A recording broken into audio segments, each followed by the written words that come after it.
Today's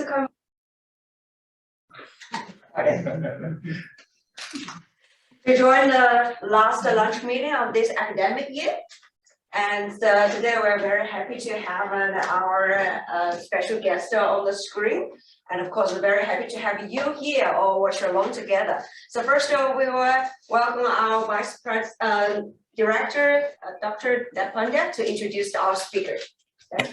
So welcome everyone, good afternoon, and also welcome everyone online.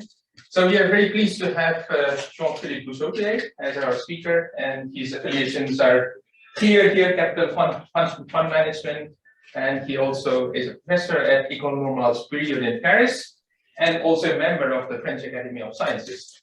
So Jean-Philippe, well, I'm actually his name. So I certainly ran into one of his talks given in Leiden many years ago when he was selected in granular materials. So he has a very big name in soft matter and generally condensed matter physics. Worked in granular materials and glasses. And in 1992 and 1994, I believe, I'm not exactly sure about the timing, he founded the Capital Fund Management, of which he's the president and also the head of the research department. And yeah, so I was actually curious about the subject of his talk, and he cited the very well-known article by Bob May, I believe in from 1975, where he demonstrated using random matrices and their eigenvalues that complex ecosystems are very fragile. Certainly, it got a lot of attention, in particular from ecologists, and negative attention, I should say, because they were all very puzzled about this, because well, in practice, they see that complex food webs are extremely highly stable. So I'm very curious to hear, and I hope you also are, and will enjoy the talk, to see whether large economies will be stable or not. Jean-Philippe, please, the floor is yours, or the screen is yours. Thank you very much. So, as I said, since I don't see you, I think if I'm not clear and if you lose track of what I'm trying to convey, please interrupt. And then more general questions at the end of the talk, I'll be happy to try to answer. So this is a project that started quite a number of years ago, and there are many people whom I'd like to thank who are listed here, and in particular, José Moran and Théo Dessertaines, both PhD students. Jose has finished now, whose work I'm going to quote a lot. So the first observation, et pour si muove, is the fact that financial markets and large economies are much too volatile to be explained by something fundamental happening in the world, something changing the value of companies, changing the nature of the economy, and so on. And so this, in the case of economic systems, is known as the business cycle. This is also a name that economists give to these fluctuations. And you know, the rough argument, which I'm going to try to be more precise about later, is that if you consider a large economy like the US, for example, well, all idiosyncratic shocks hitting individual firms should kind of average out. This is a kind of central limit theorem, if you want, and we'll be much more precise about this later. And because of that, large economies should not fluctuate, barring exogenous shocks that hit the whole economy, like COVID, for example. But if you look at the time series, and that was the graph I was showing here, what you realize is that since the 50s, say, the economy's growth has grown like 3% a year, but plus or minus 2.5%. So there are huge fluctuations around the trends, and many of them are not clearly explained by anything happening in the world. So that's what Ben Bernanke, was the head of the Federal Bank in the US for a long time, you may remember, called the small shocks, large business cycle puzzle. That is, there are, seemingly small shocks and large fluctuations in the output. So this was illustrated by this quote by John Cochrane, who's another economist, 1994, who said, What shocks are responsible for economic fluctuations? Despite at least 200 years in which economists have observed fluctuations in economic activity, we are still not sure. Which, if you think about it, is a little scary. So, for example, the basic mechanism that led to the 2008 crisis that we still remember, although we've had several crises since then, the basic mechanism leading to such a big recession in 2008 are still hotly debated. We don't really know why that happened. I mean, we can, speak about subprimes and so on, but subprimes is really a small. It should represent really a small aspect of the US economy. It shouldn't have led to such a huge effect. There's a corpus of models used by central banks in particular called DSG, Dynamic Stochastic General Equilibrium, and the two words here, general equilibrium, are important. They are used on a daily basis, but the problem with these models is that they do not accommodate for endogenous crisis. They're models where everything that can happen is due to external shocks, but there's nothing internal to the dynamics of the model that can lead to something popping out of nowhere or of small shocks, like Ben Bernanke would say. Of course, this is not to say, and I've said that already, that exogenous shocks do not exist. They do exist, COVID, Ukraine war, and so on. But there's a lot of, small shocks that lead to enormous consequences. And that's, I'm observing financial markets every day now since 1991, and it's striking that the so-called excess volatility puzzle, which is also a paradox in financial economics, is clearly visible. I mean, on a daily basis, what you observe on a daily basis is that markets tend to jump without anything happening in the world. And of course, there's a whole story to be told about this with a lot of interesting data, but I'll skip that. Just believe me, many jumps that affect financial prices are not due to something in the newsfeed. They seem to emerge from the dynamics of the system itself. Okay, so this excess volatility puzzle in economic systems, which, as I've said, is the small shock, large business cycle puzzle, is really, framed as an impossibility to apply naively the central limit theorem, as I've alluded to earlier. So again, slightly more precisely, we know that when we have random variables and we make the average of these random variables, then if we have n of them and they're independent, then the resulting fluctuations is of order 1 over square root of n. So if n is large, this should lead to very small fluctuations. So what are the ways out of the central limit theorem? Well, one obvious one is that there's no independence in these random shocks. There are global shocks that hit the whole economy.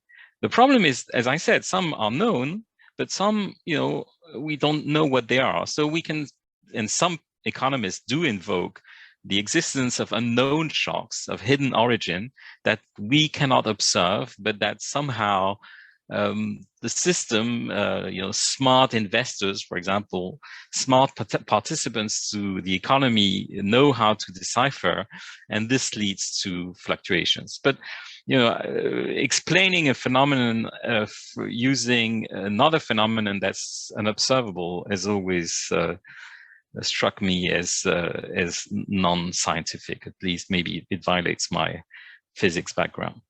So another avenue which is very interesting has been proposed by Xavier Gabex and others. It's called granularity. And the idea is that if you look at the distribution of firm sizes in the US or elsewhere, it is a very broad distribution. It's a so-called zip distribution, which means that the mean of the distribution in a mathematical sense is hardly convergent. So you might be in a situation, without invoking any mathematics, where instead of thinking of the world made of units that are roughly of the same size and being able to use the central limit theorem, actually some of the units are huge and dominate fluctuation. So again, in this case, the central limit theorem fails to hold in the usual sense. And you might have excess fluctuations due to the fact that big objects dominate the fluctuations and have themselves idiosyncratic shocks. So clearly it helps. There is something like this. It reduces the difference between 1 over square root of n, if you want, and the observed 2.5% fluctuation that I've shown. But it's not enough. It doesn't, match the data if you want. And it doesn't sound the right explanation in some cases. Like 2008 crisis was not due to a big US firm defaulting, for example. I mean, it's not what happened. So clearly there are these granularity effects, but they are not enough to capture the phenomenon. So another line of thought that I'm going to explore much more in the rest of this talk is captured by network effects, contagion effects. And this is promising because indeed the idea is that if you have a kind of domino effect where one firm is in difficulty and spreads its difficulty around because of network, input-output network in particular, which I'm going to be more precise about later, then maybe you can turn an idiosyncratic shock in something global. And these network effects have been used in several contexts, like bank defaults or deleveraging spirals in financial markets. And indeed, we know that because of interactions, this is a very physicsy way to think about the world, because of interactions, you can convert micro units with no special features into collective global phenomena. And then there's a last thread, which I'm going actually to try to relate to the previous one, which is that of purely endogenous dynamics and self-organized criticality. The fact that the system kind of organizes itself to be very close to a point of instability and therefore have fluctuations that are much enhanced compared to their cause. That's really in the spirit of the small shock, large business cycle. From small shocks, due to the proximity of an instability point, you can generate large fluctuations. And this idea in the context of economics was first proposed in 1993 in a paper by Per, the physicists Chen, Scheinkman, and Woodford, Scheinkman and Woodford being two famous economists. And they proposed the idea, but somehow the model, the kind of sandpile model that was proposed at the time, was not very convincing from an economist point of view. And although the paper is pretty famous, I don't think it got enough traction or as much traction as it deserved. So let me try first to speak about economical networks and how excess volatility can occur in these contexts. So I'm going to first speak about a classic model of firm networks and then show how it can be extended to account for these contagion effects. So this is a picture, a real picture of the input-output network, client-supplier, if you want, in the US economy. This is from a paper by Atalay in 2011. And so, for example, here you have the three automobile companies, and all the links show some relation between different firms in terms of input or outputs. And the setup that I'm first going to propose, well, to present before moving on to a richer model, is a model that was first developed by Long and Plosser, two economists in 1983, and revived more recently by Acemoglu, Carvalho, and collaborators. And this paper really made a hit in the literature. So the idea is that we're going to model the economy as a set of firms with input-output relationships. And firms, in order to produce what they want to produce, they have to use labor, that's L, and other goods that they have to buy from other firms in order to build their own good. So Qij will be the amount of good firm I buys from firms J, from other firms J, in order to construct what they want to construct. So, for example, I use the example of cars and tires. So imagine that I is a car maker and it has to buy tires from another supplier in order to build its car. So the standard economist way of setting up the model is to say, well, we have to come up with prices for each product, PI, and production level pi, and the equilibrium condition that economists propose to get these two quantities, 2 per firm, so 2n in total if we have n firms, is to say, well, firms are going to maximize their profit. That's one condition per firm. And there's going to be an equilibrium between supply and demand, if you want. So that's what people call market clearing. So this will be another set of n equations. So total profit maximization and market clearing will provide 2n equations to set the 2n unknowns that we need to determine. Okay, so I won't go into the mathematical details, but let me give you an idea of how this is actually performed. And a very important ingredient in this calculation is found to say, well, how much good pi I can I produce with an amount of labor Li and an amount of products that I buy from other firms, Qij. And this is encoded in a production function, in a so-called production function. And the one that's used in the papers I just mentioned is called the Cobb-Douglas production function. So it's a very popular production function, which I'm not sure I understand where it comes from, but let's take it as it is because it's a standard. So this production function tells you that pi I, the amount of output that you can produce, is the product of the labor to some power alpha, which empirically is close to 2/3, times the product over all input goods of the quantity of good J to some other power, 1 minus alpha Jij, where Jij's are all positive numbers, or 0 if you don't need product J, and sum over J of Jij is equal to 1.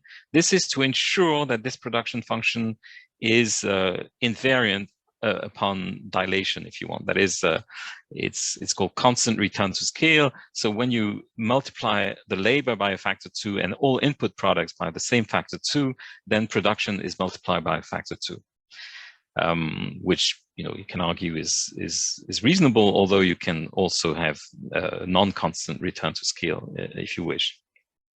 And then on top of that, there's this quantity Zi, which is called the productivity, which means that using different technologies, for example, or motivation of workers and so on, with the same amount of labor and the same amount of products, you can produce more or less because of technology. So Zi will encode the technology shocks, so-called. So Zi will be the thing that is moving in time and producing these idiosyncratic shocks that I've mentioned earlier. So what is the profit of firm I? Well, profit of firm I, this curly PI, is given by the amount of good it produces times the price it's going to be able to sell it, minus the labor it uses times the wages, LIW, minus the amount of goods it has to buy times the price of each of these goods. So this looks reasonable, but look, again, we've made an assumption here, which is market clearing. Already at this point, we assume that everything that's produced will be sold on the markets, and therefore the income of the firm is pi I. So the other condition, as I said, is market clearing.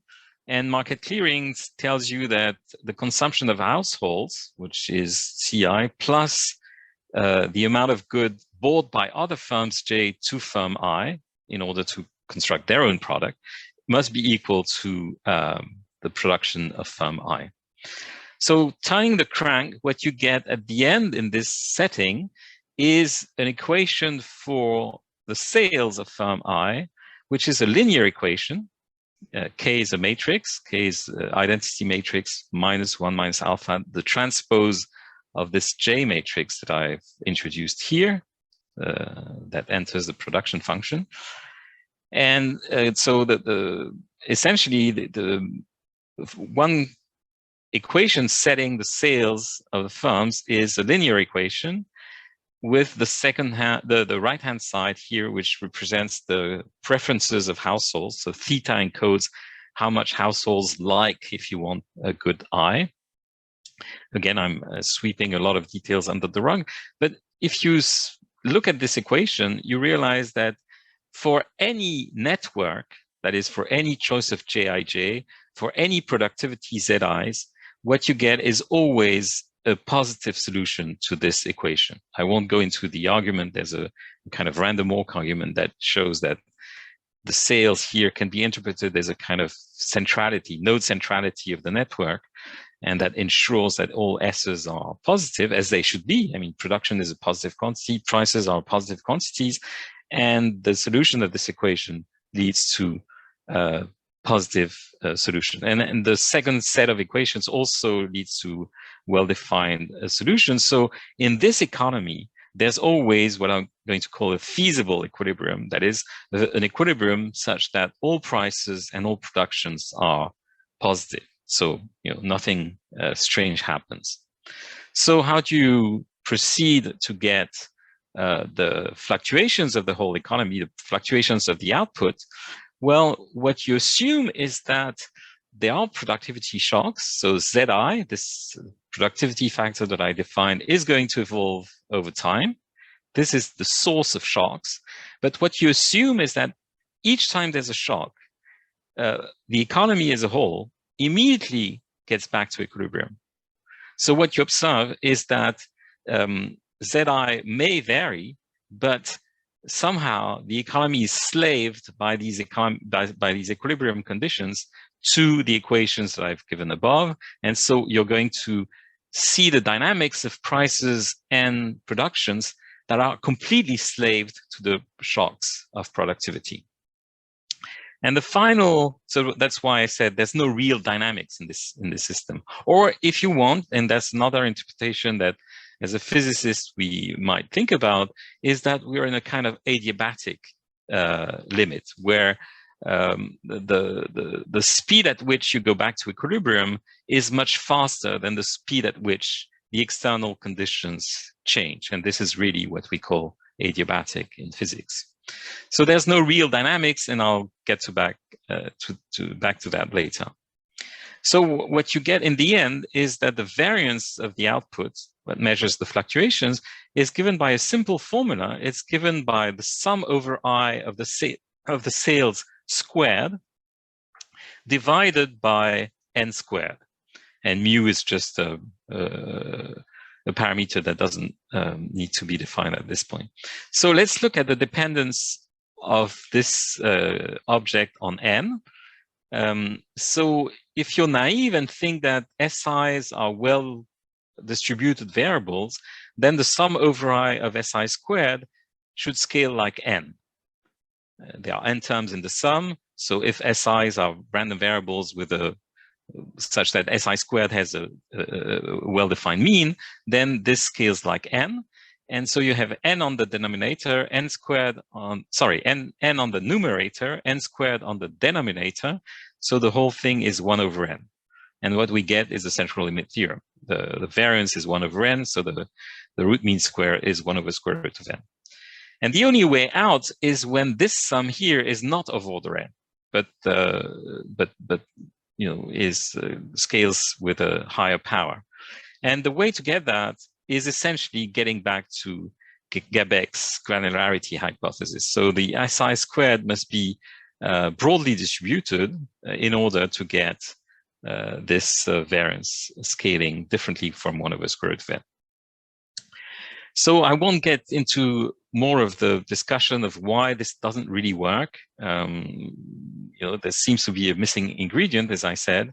If you look at real input-output networks, they don't seem to be able to generate such a broad distribution of firm sizes.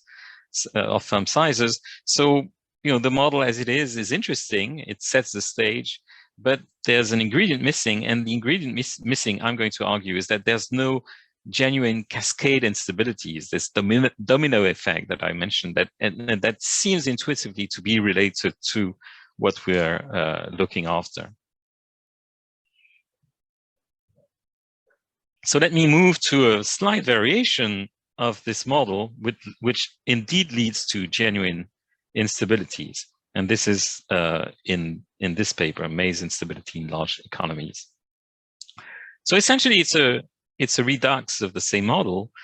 Or just the thing you change is to go from to abandon this Cobb-Douglas production function and to look at another one, actually a whole family of other ones.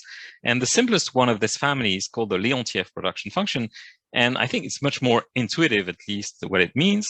So in this case, the Leontief means that the production of firm I is still its productivity factor, but it's limited by the scarcest product. So if you, what this means is that what you're able to build is the minimum over all J of the quantity of J that you have in your stocks divided by some, what we could call as a physicist or chemist, a stoichiometric coefficient. So, you know, this is very vivid in the case of cars and tires that I've discussed above.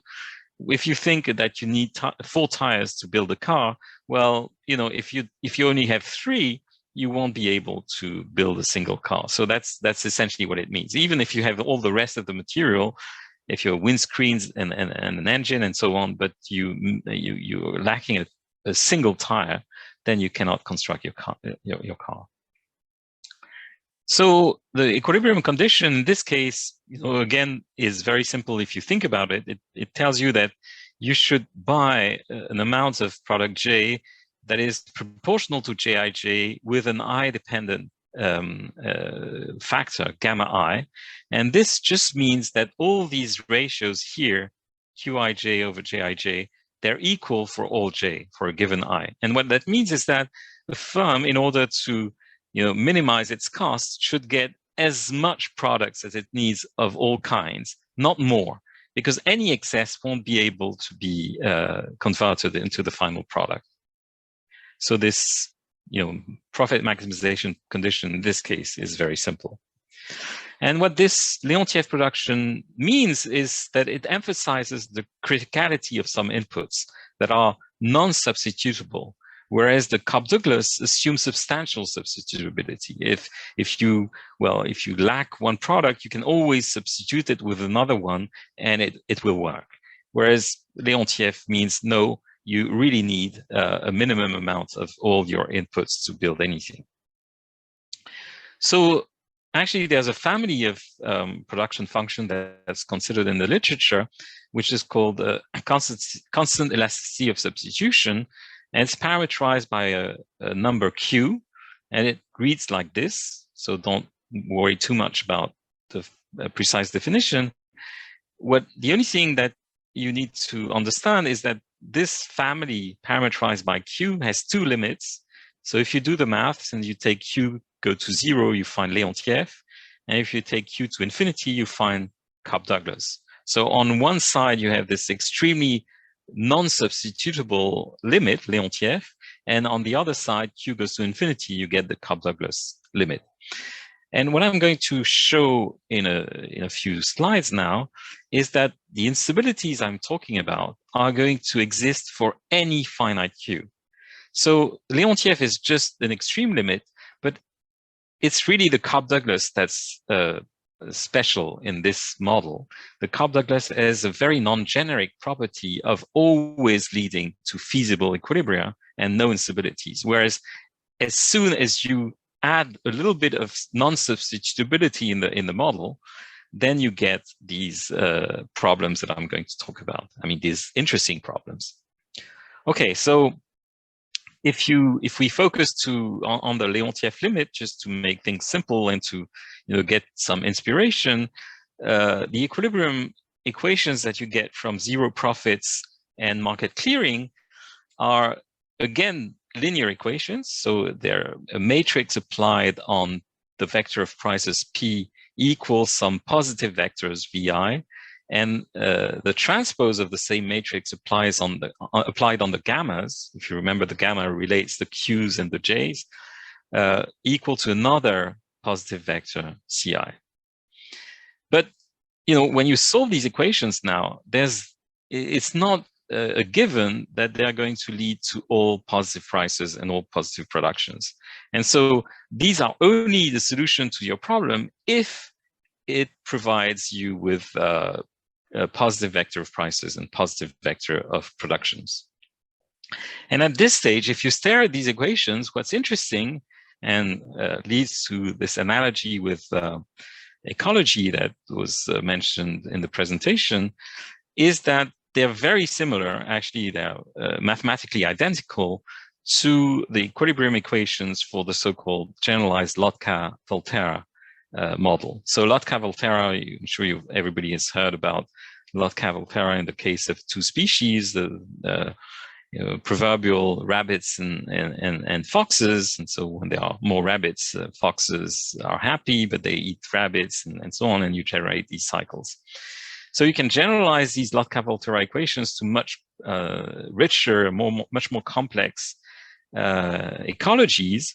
And so the idea is that you consider n species instead of n firms, and they're pairwise beneficial or detrimental to each other. So either they're in a kind of predator-prey type of interaction, or they're mutually beneficial.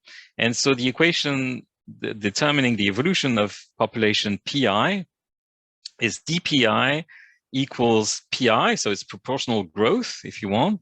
But then there are two factors in the growth rate. One is the fitness, AI, and the other one is the effect of the interaction with other species. So JIJ-PJ describes competition or symbiosis between species I and species J. So if you look at this equation, equilibrium is when populations of all species are constant in time and do not vary anymore, right? So you need to set this whole thing to 0, and there are two ways to do that. Either pi is equal to 0, and then the species is extinct, and of course it's in equilibrium, or AI plus JIJ-PJ, sum over j, is 0. And the second possibility here leads to an equation which is formally identical to these ones. And so what we know from, in particular from May's paper 72, is that as the number of species grow, usually you hit a point where there's no solution where all species survive together. That means a solution where all the populations are positive. Obviously, populations cannot be negative, right? So at one point, in order to prevent populations to become negative in the model, you need to kill some of them. And so the ecology can only be stable, can only survive if some populations are killed. And very often, actually, what you find, and I have no time to enter these models more, but was really the idea of Robert May at the beginning, and it's been revived in this very nice paper by Giulio Biroli, Guy Bunin, and Chiara Camarota, is that in a generic fashion, many of these models kind of dynamically equilibrate, dynamically organize, close to a point where of marginal stability. That is a point where it's only the matrix of eigenvalues of the stability matrix. Sorry, the eigenvalues of the stability matrix touches 0. The slowest eigenvalue touches 0, and 0 is a sign of instability. So there's a lot of interesting phenomena appearing in these models, like punctuated equilibria, mass extinctions, and so on. And this is really interesting if you think of the economy, because maybe what we're looking at when we look at the way the population of firms and so on evolves is maybe related to that. Anyway, I'm going to skip this, but we have the same phenomenon in the model I've described. As you add more firms, the system has to get closer to a point where it loses an equilibrium where all firms are viable. So what's interesting is that in this model, you get for free somehow that if you're close to an instability point, and there's a big if, and I'm going to try to explain why this may be realistic, and at least why embodies the idea of Bach and collaborators in 93 of a self-organized economy, is that if this model economy gets close to the point of instability, where all the solutions lose their positivity property, then you get nice broad distribution of firm sizes, as I've explained, is the case in real, and you also have broad distribution of avalanches of failure. So when one firm's default, how many firms go under because of one firm defaulting, and you get these avalanche type parallel distributions, like mass extinction in the ecological model. So this was actually known in the economic literature dating back to the late 40s, and there's a paper by Hawkins and Simons, the famous Simons, who worked out, in the case of a Leontief economy, the condition for stability, and essentially because of the nature of the matrix, Zi delta ij, Zi on the diagonal minus Jij of diagonal, this is the matrix that appears here. Okay, so I can rewrite it as some matrix M acting on vectors of prices. So this is the nature of the matrix.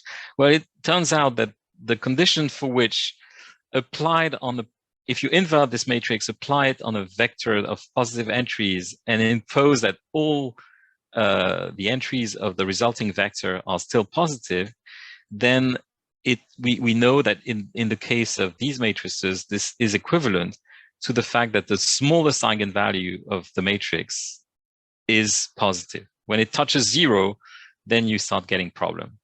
And so touching 0 is the analog of marginal stability in ecologies.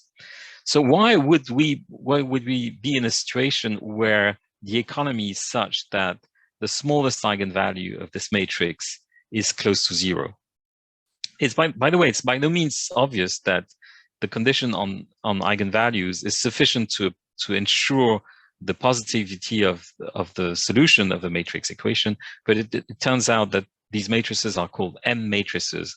So if you Google M matrices, you'll see what I'm talking about. Anyway, so as I said, as the system size increases, you can prove that these M matrices will generically become unstable, will generically reach marginal stability or even instability.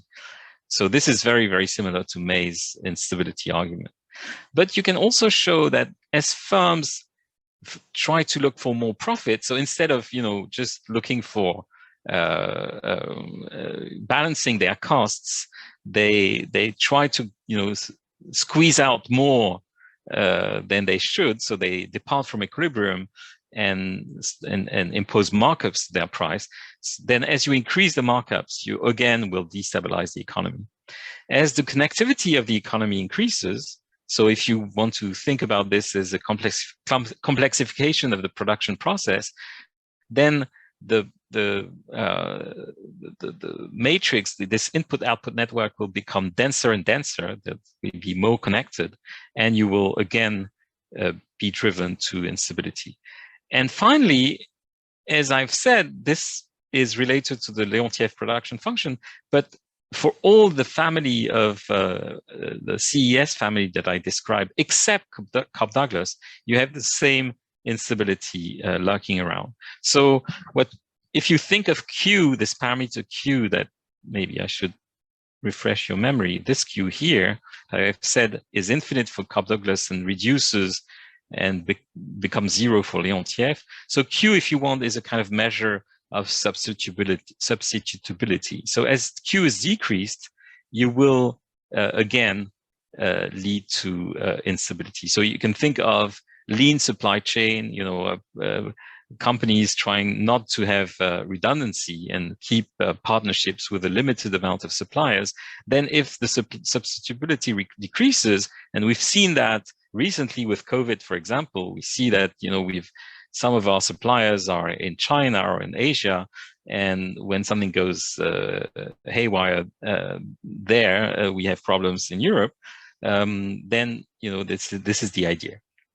So all of these four arguments that I gave, increasing size, markups, connectivity, substitutability, they seem to be relevant, and they could be argued to be driving the economy towards marginal stability, and beyond which it has to reorganize, because otherwise there's no equilibrium with positive prices and positive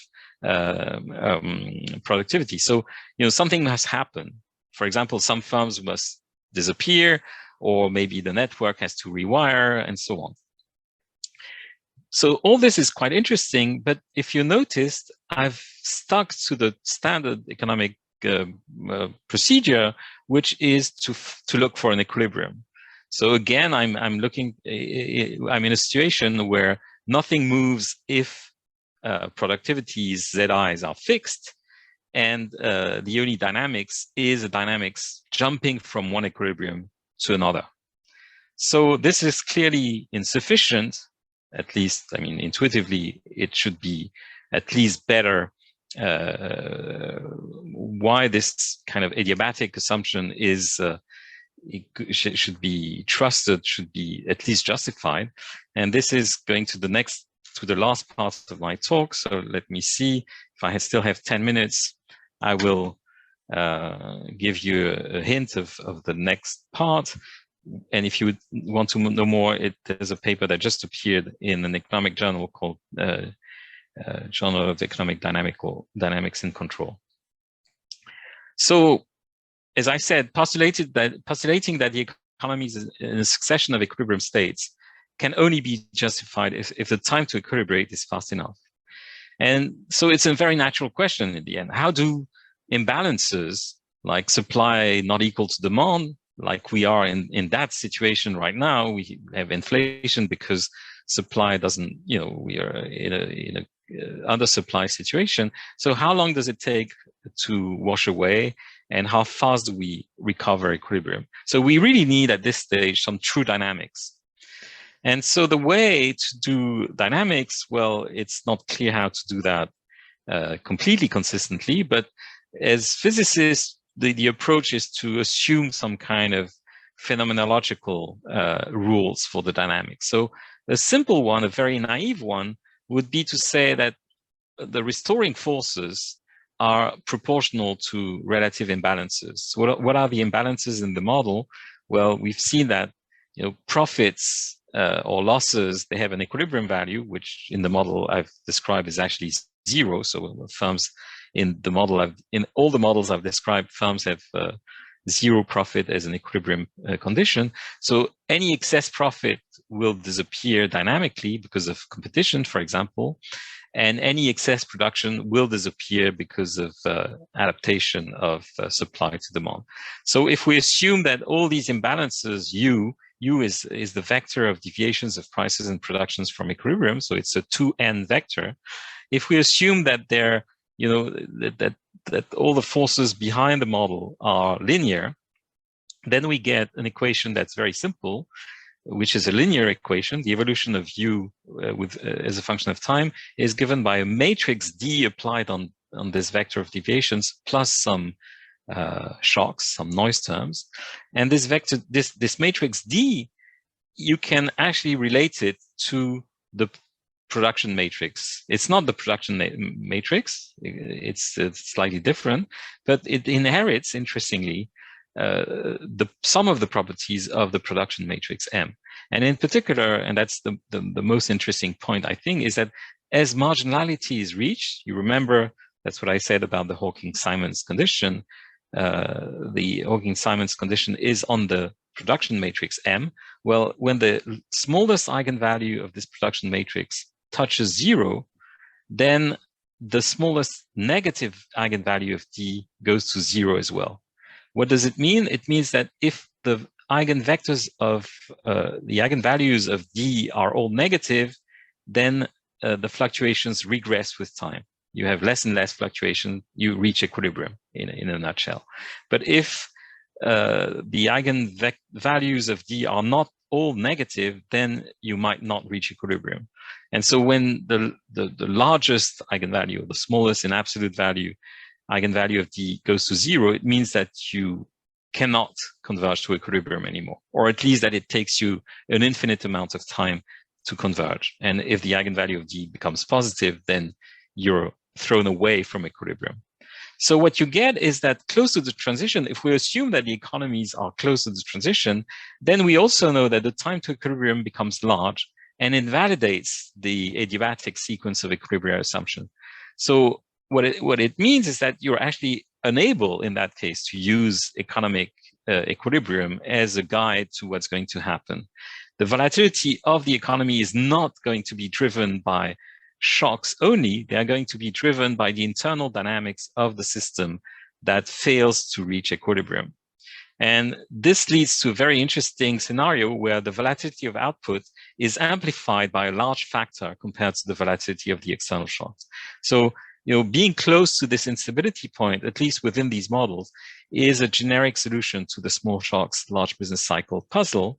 And I think that in the end, this was what Bach and collaborators had in mind in their proposal, is that if, and it's a big if, of course, if the economy manages or unfortunately sits close to an instability point, then all sorts of interesting phenomena like small shocks, large business cycle, power laws, avalanches, and so on will appear.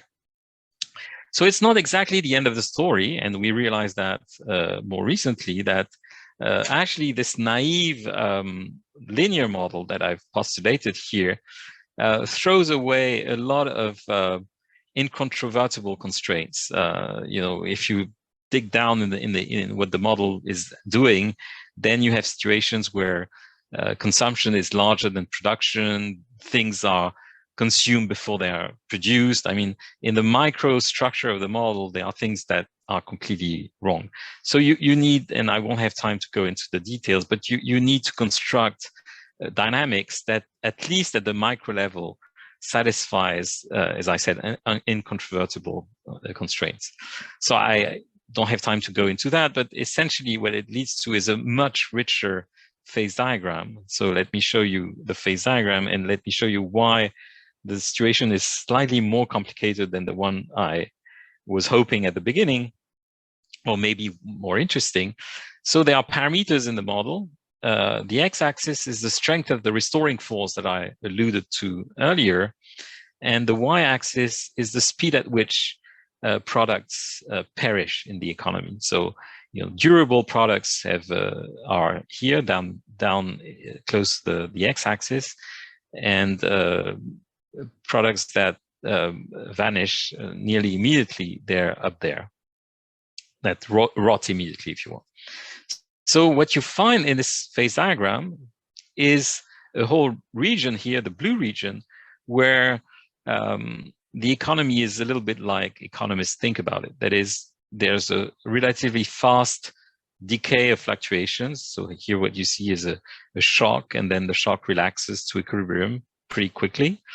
And so that's the blue phase. So you reach equilibrium quickly, and then you can argue whether the shocks are on a longer time scale or not. But see, there's a whole region, which is the yellow region here, where equilibrium still exists. It's not that the Hawking-Simons condition is violated. It's not that we've lost the possibility of we've lost the mathematical existence of an equilibrium, but rather we've lost the dynamical accessibility of this equilibrium. And what happens is that instead of reaching equilibrium, the system starts oscillating forever or entering a kind of chaotic dynamics. So there's a whole swath of the phase diagram where, even not being close to an instability, the system is able to self-excite itself and never converge to equilibrium. So that's another scenario where there are purely endogenous fluctuations. We're not speaking here even about shocks. It's a system that generates by itself fluctuations that never die out. And this is really because in the model, you can track down to the fact that firms do not coordinate anymore. And so that the lack of coordination leads to a purely endogenous dynamics. And what's interesting, I think, as a message, is that equilibrium models, they tend to to underestimate the instability of economic systems. And so let me finish by summarizing what I've talked about and then quoting Olivier Blanchard. So I've told you about a classic model of firm networks with small equilibrium fluctuations. This is the Cobb-Douglas version. Then I've introduced a model very close, but with a production function that emphasizes non-substitutability. And then we have genuine instabilities in the sense that equilibrium may disappear. And I argue that we may be in a May-back self-organized critical scenario. And finally, I've introduced real dynamics in the model that can lead to excess volatility or even purely endogenous crisis. So to conclude, let me quote a very interesting paper by Olivier Blanchard, who was head economist at the IMF. And this paper is easily found on the web, so where danger lurks. And he says, we in the field that think of the economy as roughly linear, constantly subject to different shocks, constantly fluctuating, but naturally returning to equilibrium over time. The main lesson of the crisis is that we were much closer to dark corners, situations in which the economy could badly malfunction than we thought. So in my version, dark corners would be either the presence of this instability point or the presence of these purely endogenous crises within the whole region of the phase era. And on this note, let me end with apologies to of being a little long.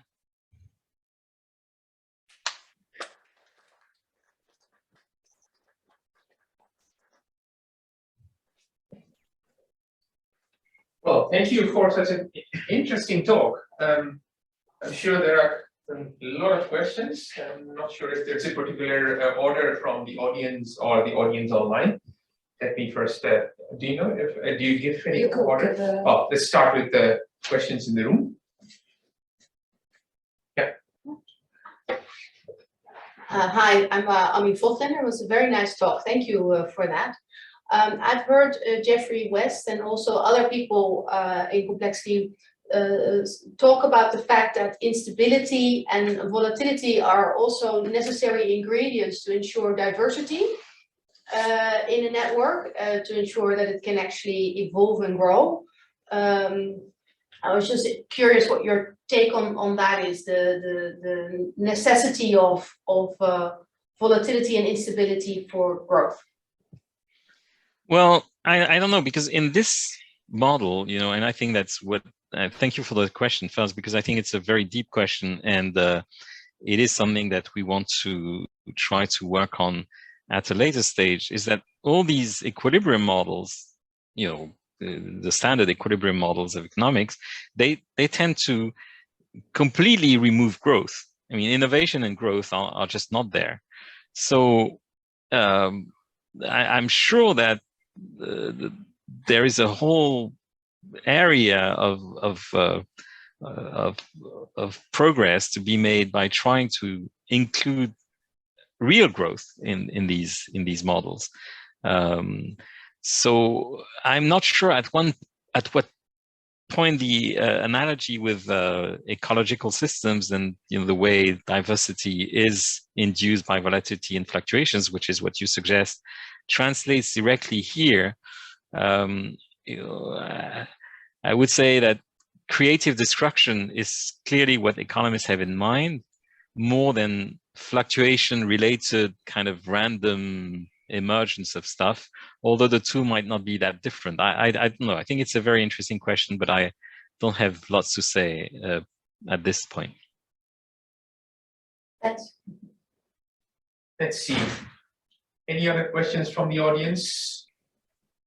Or maybe I can add something about financial markets, because in financial markets, I think volatility is not considered as being very positive. But I think the point is the other way around. I think it's totally impossible to construct a financial markets where volatility would be a true volatility of the underlying fundamentals and not have a component that is induced by the trading process itself. So I think it's maybe an unfortunate observation, but I'm convinced that it's, that it's inherent. So I don't see how it feeds back into something positive, this excess volatility, but clearly in financial markets, there will be excess volatility for sure.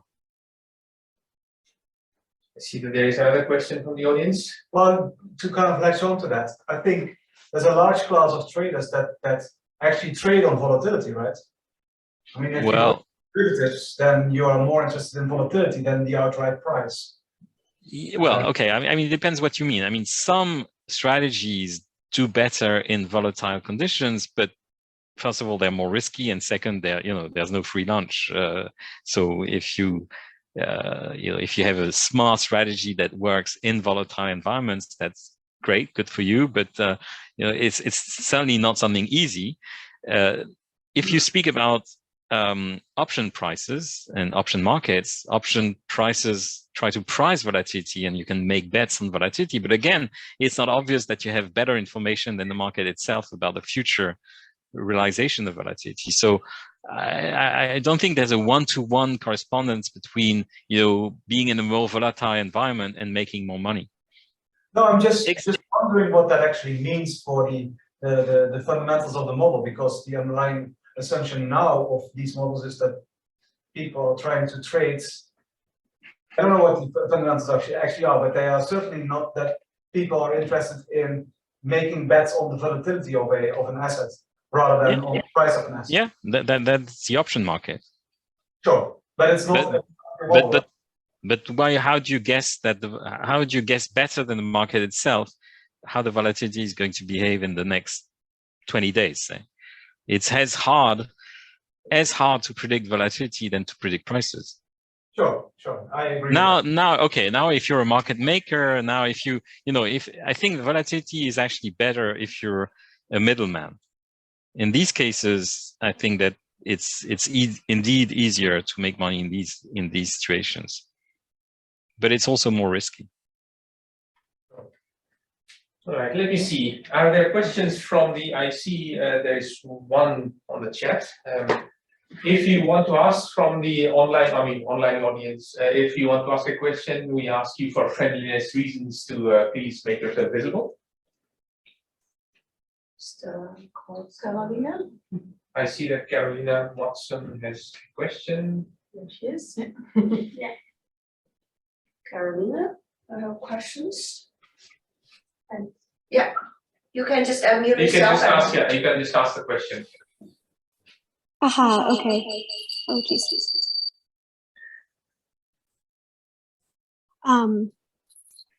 Let me look at my question then, technical difficulties.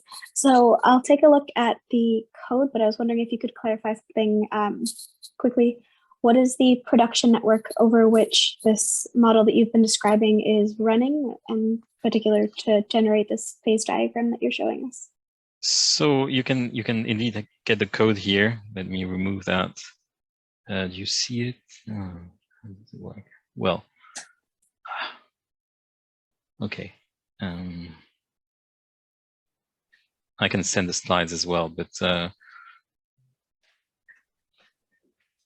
so here you have the link to the code, and so you can play actually with different network construction, different connectivity of the network. And in this particular case, these networks are random regular networks. So they're constructed such that each firm has exactly the same. So I don't remember the number, but maybe 10, say. Each firm has 10 suppliers and 10 customers exactly in a random fashion. So these are called random regular networks. So they are tree-like networks, but you can impose different topologies and different connectivities if you wish.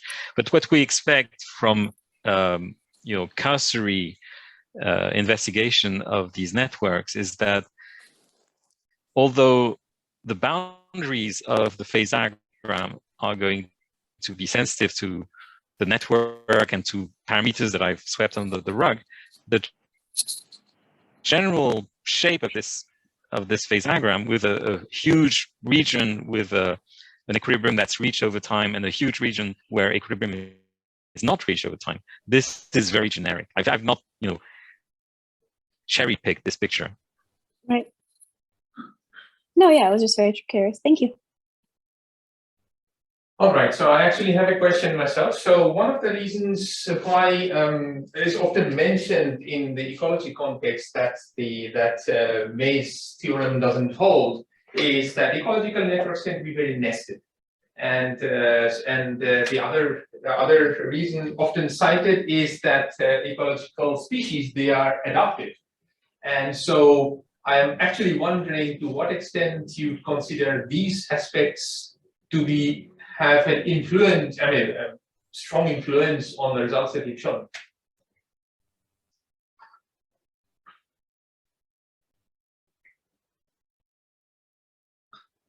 Is the network selective? Oh, since this got frozen. Yeah. Okay. I could hear the question. So I lost part of your question. I hope you can still hear me. I have a Right. saying that my internet connection is unstable. Yeah, so your picture also froze. Well, Can you hear me? Yeah, we can hear you. Can you hear us? Hello? Oh, can you hear me? Yes. We can hear you, but we are frozen. Okay, okay. Fine. You can hear us? Yes, I can. I can. So I think I got the gist of your question, although not all the details. But I think this is a clearly very important question that we're working on right now, which is that, as I've said, I mean, we try to proceed in steps. So we started with the simplest model, then introduce this production function that allows a model to have more interesting features, and then add dynamics. But dynamics is always within this version of the model is always by having the network fixed forever. Right. But of course, this is not what's going to happen. I mean, the network is going to rewire. And by the way, in some cases where the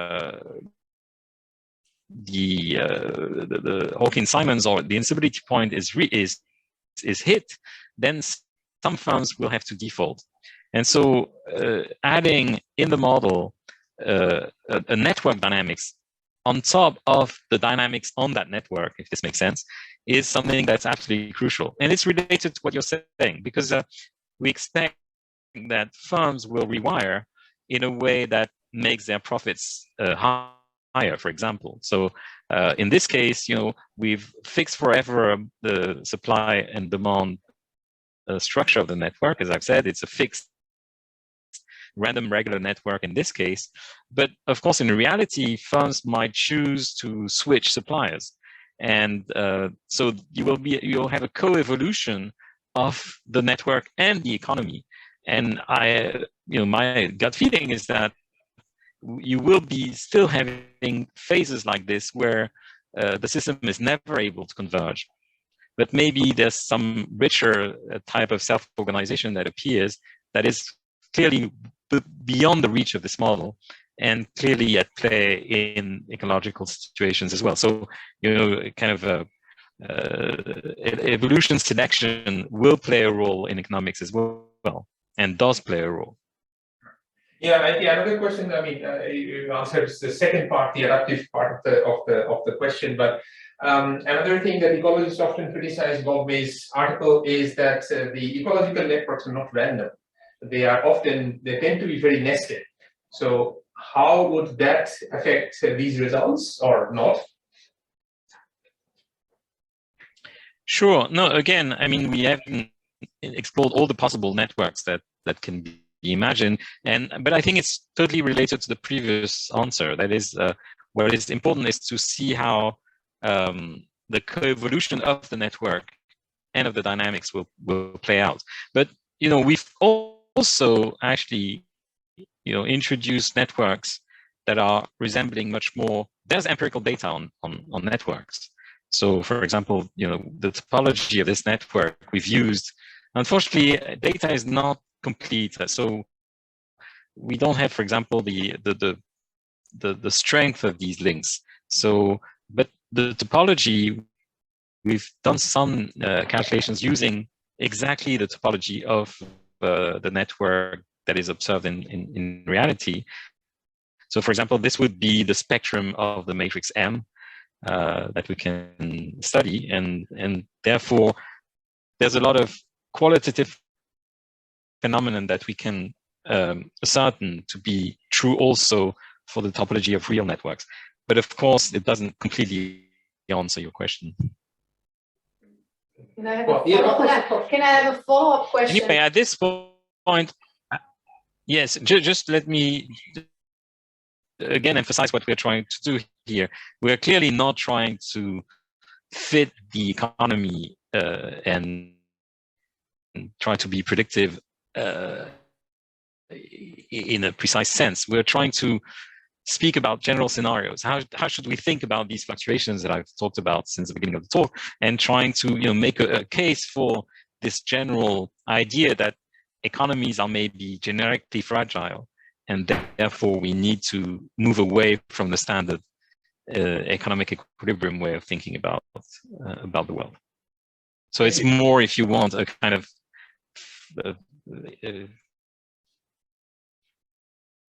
conceptual talk. No, thank you. Maybe to follow on that question. So would it be fair to say that the current topology of the financial network or the investment network is also created by the current economic thinking, which believes that if you diversify, you reduce risk? So I'm thinking of index funds and other strategies that you see today. That type of thinking essentially creates an overconnectedness that you might not see in natural ecosystems. Yes, that's very true. And there's been papers on that, related to the 2008 crisis, by the way.